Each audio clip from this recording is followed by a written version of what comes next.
Olá, sejam todos bem-vindos, nossos caros internautas.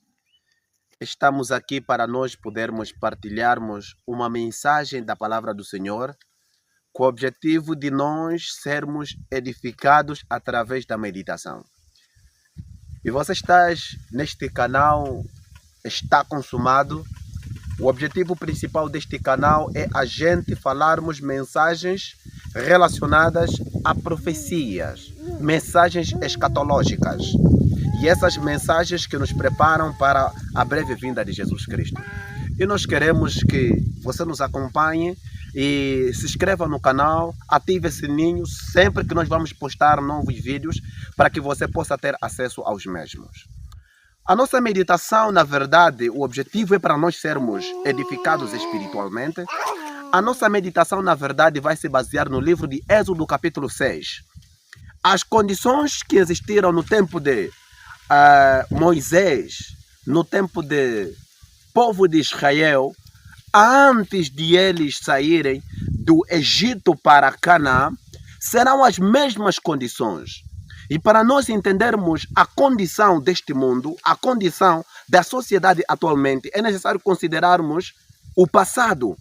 Porque o passado, ele nos proporciona lentes para nós enxergarmos o futuro, para nós enxergarmos as coisas através das lentes históricas. Bem, agora eu vou tomar aqui a leitura, não é? Que está no livro de Êxodo, capítulo 6, versículo 2, diz assim: falou mais Deus a Moisés e disse: eu sou o Senhor.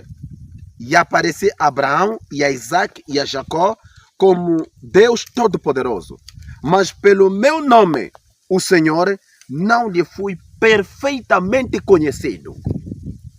O que significa? Qual era a condição moral, a condição teológica do povo de Deus, em particular Abraão, a Isaac e Jacó? É que eles tinham pouco conhecimento. Eles tinham pouco conhecimento sobre Deus. Irmão Fred, como é que você vai dizer quais são as provas que nos mostram claramente que eles tinham pouco conhecimento sobre Deus? É claro, as verdades que nós temos hoje não eram as mesmas verdades, mas o autor é o mesmo, o autor é Deus. Deus adaptava conhecimento de acordo às necessidades morais que aquele povo passava, que aquele tempo era o necessitante para eles. Entenda uma coisa, a poligamia, hoje, para um ministro do Senhor, um pastor, não é? Oficialmente é declarado numa determinada instituição teológica ou uma instituição religiosa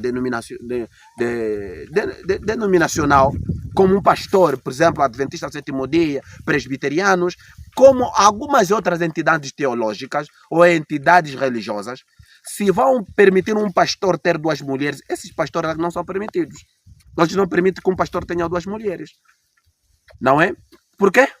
Porque nós temos agora luz clara de que o marido deve ser homem de uma única mulher. Ao passo que naquele tempo não. Era tão normal Abraão se relacionar com a sua serva.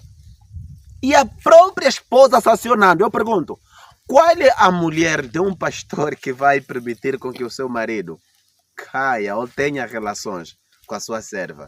Eu acredito que em alguns países isso aqui pode ser relativo. Mas acreditando que estou me dirigindo para um protestante, estou me dirigindo para uma pessoa conhecedora da palavra de Deus, ele consegue entender perfeitamente que um pecado pode ser severamente castigado por um e pode ser o mesmo pecado não severamente castigado para outro. Tudo através do conhecimento.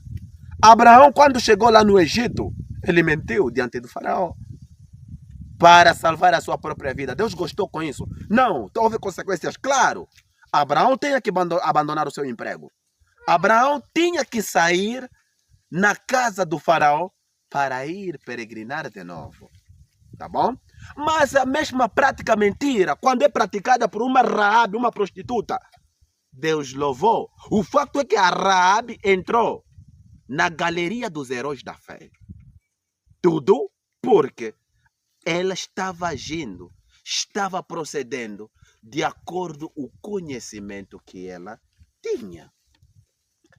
Agora, o fato de eles terem pouco conhecimento, isto aqui significaria para eles que eles tinham que estar em desarmonia com o pouco conhecimento que tinham?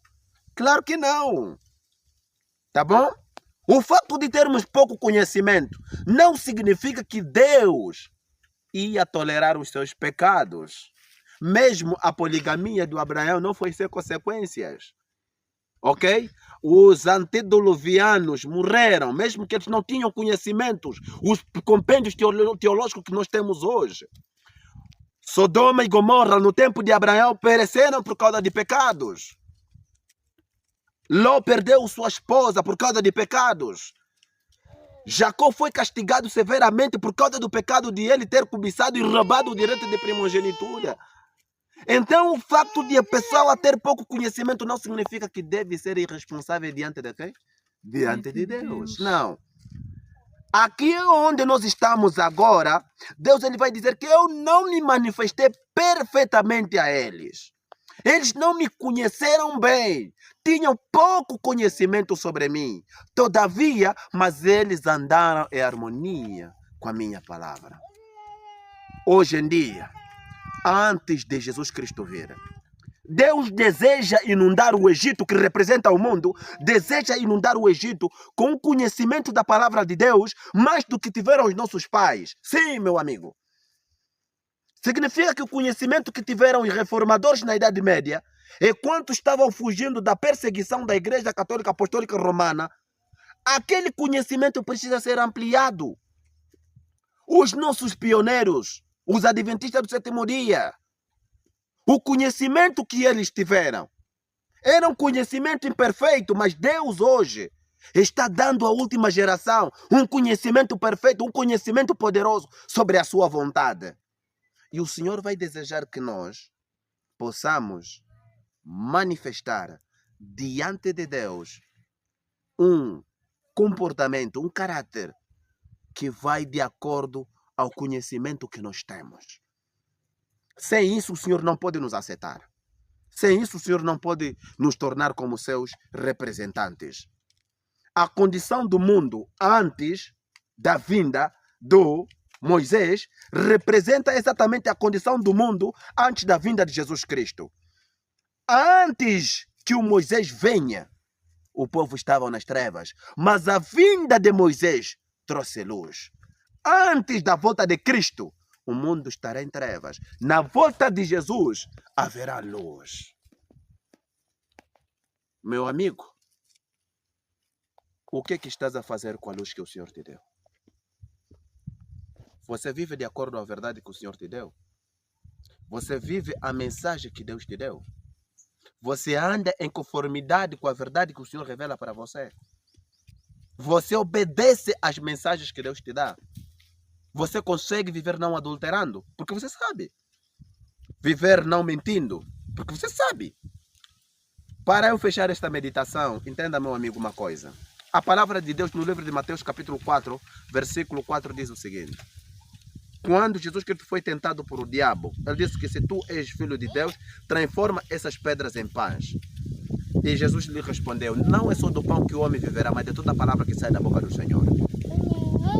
Quando você está sendo tentado, talvez no teu emprego, talvez na tua transação comercial, talvez numa determinada carreira, e você está sendo tentado, e você vai pensar, olha, para eu atingir esta posição, para eu lucrar mais, pagar as minhas dívidas, pagar as minhas despesas, para eu atingir rapidamente aquela posição, então eu preciso mentir, porque senão vou morrer. Quando você és ameaçado à morte e tu sacrifica a tua identidade moral, a tua consciência, julgando que sacrificando o princípio, com isso tu vais ter as perspectivas maiores para você viver, estás enganado. Porque a Bíblia diz, não é só do pão que o homem viverá. Seu pão justamente ganhado não garante a vida para a pessoa. E quanto mais o pão injustamente ganhado traz o desagrado diante de Deus, traz um desconforto espiritual, a consciência fica martelada, traz consigo a incerteza, o desespero. O mundo está como está, é através de constantemente sacrificar sua consciência para poder ter paz temporal. Cristo, quando está a dizer que não é só do pão que o homem viverá, ele está a dizer o seguinte: ainda que as pessoas te ameaçam perder a posição, perder o dinheiro, para você pagar cheque, para você pagar dívidas, para você pagar o aluguel, para você pagar créditos, enfim, tu não precisas lançar mão à injustiça, tá bom? Com isso, tu não serás feliz. Com isso, tu não serás varão. Com isso, tu vais morrer. Sim, é isso que Deus está nos ensinar. Não é só do pão que o homem viverá, mas de toda a palavra que sai da boca do Senhor. Esta verdade agora te é conhecida, te é revelada. Não precisa se comparar com aqueles que não têm, porque Deus para eles não foi perfeitamente conhecido. Agora para ti, Deus é perfeitamente conhecido. Por isso que o povo de Israel no deserto morria constantemente quando eles pecavam contra Deus. Não, mas por que morriam assim? Mas esse Deus não tinha amor. Não, a luz era verdade demais, era muito forte. Quando a luz é forte, Deus não tolera muito pecador. Meu amigo, estamos no tempo do fim. Jesus Cristo está a vir. E o Senhor deseja que você seja uma luz para poder brilhar neste mundo tenebroso. Meu amigo, você está no canal, está consumado. Inscreva-se, curta e partilhe este vídeo. Nós esperamos que nós vamos nos encontrar no próximo encontro. Que o Senhor venha lhe abençoar.